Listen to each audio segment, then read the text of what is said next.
Astro సిండికేట్లో మీ personal and business promotions కోసం కింది నెంబర్కు కాంటాక్ట్ చేయండి.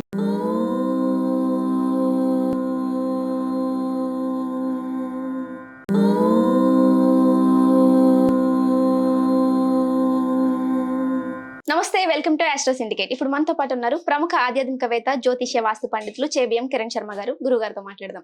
నమస్తే గురుగారు. నమస్తే అమ్మ. అఖండ ఐశ్వర్యమస్తు. ఈ నవంబర్ 26 నుండి శుక్రుడు వృశ్చికంలోకి ప్రవేశిస్తున్నాడు గురుగారు.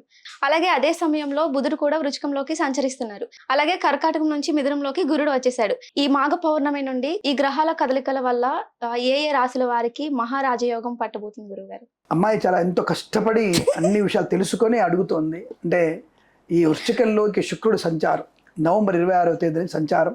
బుధుడు ఆల్రెడీ వక్రత్యాగం చేసి ఆయన కూడా వృశ్చికంలోకి సంచారం చేయడం. అతిచారంలో అంటే గురుడు అతిచారంతో సింహంలోకి వెళ్ళి కర్కాటకంకి వచ్చి మరి కర్కాటక నుంచి మిథున రాశిలో కూడా వెళ్ళబోతున్నాడు ఆయన. మరి ఇటువంటి సందర్భంలో ఉన్నటువంటి సమయంలో మహారాజయోగం పడుతుంది. ఎవరెవరికి పడుతుంది అంటే ముఖ్యంగా ఇక్కడ మహారాజయోగం పట్టేది కర్కాటక రాశి వారికి అని చెప్తాను. చాలా మటుకు కర్కాటక రాశి వారికి మొన్న ఈ గురుడు సంచారం అతిచారం వల్ల సింహంలోకి వెళ్ళినప్పుడు చాలా మంచి పేరు ప్రతిష్టలు ఆర్థిక ప్రయోజనాన్ని పొందుకున్నారు. అలాగే ఒక విలువైనటువంటి గృహము కానీ స్థలము కానీ కొనుగోలు చేసే అవకాశం కూడా కర్కాటక రాశి వారికి ఏర్పడేటువంటి శుభయోగం కనబడుతోంది. ఇక్కడ మీన రాశి వారికి కూడా ఒక మంచి శుభయోగం, కుంభరాశి వారికి కూడా మంచి అనుకూలమైనటువంటి సంతాన యోగం పడడానికి అవకాశం.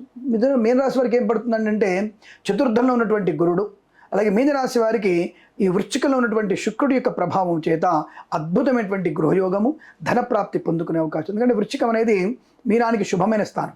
అక్కడ శుక్రుడు ఉండడం అనేది కొంతవరకు ఈ తృతీయాధిపతి అయినటువంటి మరియు మీకు అష్టమాధిపతి భాగ్యంలో ఉండడం అనేది తప్పకుండా మంచి మహారాజ యోగాన్ని కలిగించే అవకాశం మీనరాశికి మరియు కుంభరాశికి కూడా ఉంటుంది.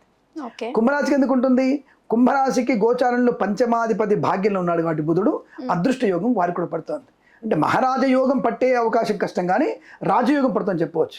ఎందుకంటే కొన్ని తత్వాల కొన్ని కదలిక వల్ల ఇప్పుడు కొన్ని నక్షత్రాల ప్రకారం శతభిష నక్షత్రంలోకి రాహు ప్రవేశం జరిగేసరికి కొంత వీరికి అంటే లేనిపోని వ్యక్తులతో అనవసర ఖర్చులు కూడా వస్తాయి. అంటే లేనిపోని బాధ్యతలు అనుకోండి, ఎగ్జాంపుల్ బాధ్యతల మీద పడే అవకాశం ఉంటుంది. కాబట్టి కొంత మహారాజయోగం కన్నా రాజయోగం పడుతుందని వారికి చెప్పవచ్చు. ఎవరికి? మీన కుంభరాశుల వరకు అని చెప్పవచ్చు. ఇక మరి మీరు అన్నట్టుగా మహారాజయోగం పట్టేటువంటి రాశులు ఎవరు అని అడిగితే తప్పకుండా వృశ్చిక రాశి వారికి పట్టే అవకాశం ఎక్కువగా ఉంటుంది. అంటే వృశ్చిక రాశి వారికి పట్టిందల్లా బంగారం ఎలా అవుతుంది అంటే గురుడి యొక్క శుభస్థితి. అదేంటంటే అష్టమంలో ఉన్నాడు కదా గురుడు, అంటే భాగ్యంలో దశమంలో అతిచారంలో కర్కాటక వచ్చేసినటువంటి అనేక రకాలైనటువంటి ధన యోగాన్ని ఐశ్వర్యాన్ని ఇక్కడ వీరికి ఆరోగ్య సంబంధమైన అనుకూలత కలిగిస్తాడు గురుడు. అంటే ఆరోగ్యవంతమైనటువంటి శుభయోగం. ఎవరికైతే సంపూర్ణ ఆరోగ్యం వారే మహారాజ యోగాలు ఉన్నట్టు వాళ్ళు. అది మహారాజ యోగం అంటే ఆనందంగా ఉన్నవాడు, ఆరోగ్యంగా ఉన్నవాడు మహారాజ యోగం. డబ్బు ఉన్నవాడని కాదు, డబ్బు కూడా ఉన్నవాడు మహారాజు అవుతాడు, మహారాజ యోగం పట్టినాడు అవుతాడు, చక్రవర్తి అవుతాడు. కాబట్టి ఇక్కడ మీకు వృశ్చిక రాశి వారికి కూడా అష్టమంలో గురుడు ఉన్నప్పటికీ కూడా చాలా మంచి అనుకూలమైనటువంటి ఆరోగ్యవంతమైన శుభయోగాన్ని కలిగిస్తాడు, రుణ విమోచనాన్ని కలిగిస్తాడు. కాబట్టి ఈ రాశి వారికి కూడా అనుకూలంగా ఉండే అవకాశం. ఇక కన్యా రాశి వారికి కూడా మహారాజ యోగం పట్టబోతోంది. ఎందుకు? బుధుడు అనేటువంటి గ్రహము ధనాధిపతితో కలిసి ఉండడం. ఈ కన్యా రాశికి అధిపతి బుధుడు, మిథున రాశికి అధిపతి గురుడే. ఈ గురుడు అనేవాడు బుధుడు అనేవాడు ఏంటంటే శుక్రుడితో ధనాధిపతితో కలిసినాడు కాబట్టి తప్పకుండా ఈ కన్యా రాశి వారికి కూడా అతి ధనయోగ ప్రాప్తి ఉంటుంది. ధనయోగ ప్రాప్తి ఉంటుంది. రావాల్సిన బాకీలు రావడం, కోర్టు వివాదాల సమస్యపై అవకాశం కూడా ఈ రాశి వారికి చాలా బలంగా ఉండే అవకాశాలు ఉంటాయి. సో మరి చాలా మంది చూసే విధానంలో కర్కాటక రాశికి 12వ ఇంటి ఉన్నాడు కదా, ఆయనకి ఇక్కడ యోగించాడంటే ఇక్కడ శుక్రుడిని చూసుకోవాలి మనం.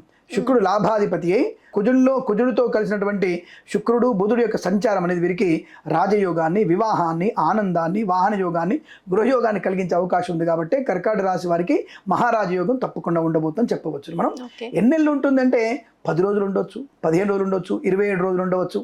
అంటే బుధుడు కుజుడు ఒకే డిగ్రీ మీద ఉన్నప్పుడు, బుధుడు శుక్రుడు ఒక డిగ్రీ ఉన్నప్పుడు, గురుడు కూడా అదే రకమైనటువంటి డిగ్రీతో ఉన్నప్పుడు మనకి యోగాలు ఉంటాయి. తర్వాత గురుడు మారిపోతాడు, తర్వాత శని కొంత గ్రహస్థితి మారిపోతాడు, రాహు శతభిషంలోకి వస్తున్నాడు, పూర్వభద్రలో ఉన్నాడు, శతభిషంలోకి వస్తాడు, తర్వాత మెల్లగా ధనిష్టలోకి వస్తాడు. అంటే రాహు సంచారం మారిపోతుంది, కేతు మారిపోతాడు.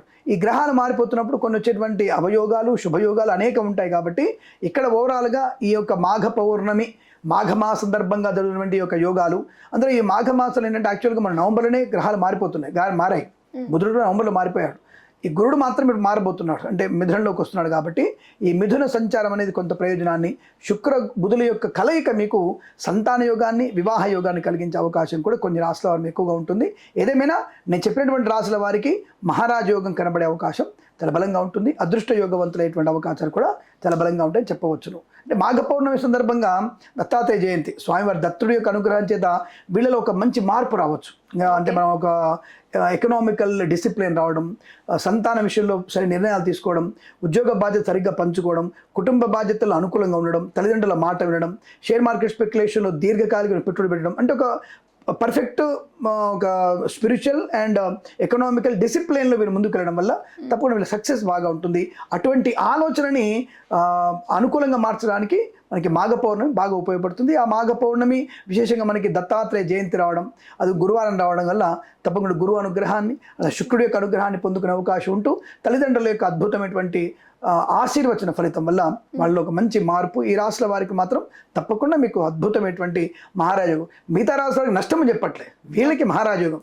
మిగతా రాశుల వారికి వాళ్ళకు ఉండేటువంటి గ్రహ యోగాలన్నీ కూడా చెప్పడం జరిగింది. దాంట్లో వాళ్ళు ఫాలో అయితే సరిపోతుందనే విషయం తెలుసుకోవచ్చు మీరు. గురుగారు, ఇప్పుడు 2 గ్రహాలు ఒకే వృచ్చిక రాశిలో ఒకేసారి కలవడం వల్ల దానివల్ల ఏమైనా వృచ్చిక రాశి వాళ్ళకి ఏమైనా ప్రమాదం జరిగే అవకాశం ఉందంటారు? అంటే అలాంటిది ఏముంటుంది, ఎందుకంటే ఇందాక అన్నాను కదా మీకు నేను, అంటే కొన్ని రాశులలో ఒక బుధ శుక్రులు కలిగిన మిత్రులు, 2 గ్రహాలు మిత్ర గ్రహాలు ఒక చోట కలవడం వల్ల ఏ రాశిలో ఉంటారో రాశికి బలం ఎక్కువ చేకూరుతుంది. కాబట్టి ఈ వృశ్చిక రాశి వారికి, మేష రాశి వారికి కూడా అనుకూలమైన యోగం ఉంటుంది. అంటే బుధుడు యోగకారకుడు అవుతాడు, శుక్రుడు యోగకారకుడు అవుతాడు. కాబట్టి ఆ 2 గ్రహాల వల్ల వారికి తప్పకుండా అనుకూలమైన ధన ప్రాప్తి పొందుకునే అవకాశం, ఆత్మస్థైర్యం పెంచడం, తల్లి వల్ల మంచి అనుకూలత పొందుకోవడం, భార్య వల్ల సౌఖ్యాన్ని పొందుకోవడం, కూతురు వల్ల మంచి గౌరవ ప్రతిష్టలు పొందుకునే అవకాశం ఈ రాశి వారికి ఉంటుంది. మేషరాశి వారికి ఆరోగ్య లాభం, ఆకస్మిక ధన ప్రాప్తి కూడా ఉంటుంది. ఇటువంటి శుభయోగాలు కూడా ఉంటాయి. విన్నారు కదండి, గురువు గారు చెప్పినట్టు ఎకనామికల్ డిసిప్లిన్ మెయింటైన్ చేస్తూ ఆరోగ్యంగా ఐశ్వర్యంగా ఉండండి. మళ్ళీ మరో ఎపిసోడ్తో మళ్ళీ మీ ముందుకు వచ్చేస్తాం. అంతవరకు కీప్ వాచ్ అండ్ సబ్స్క్రైబ్.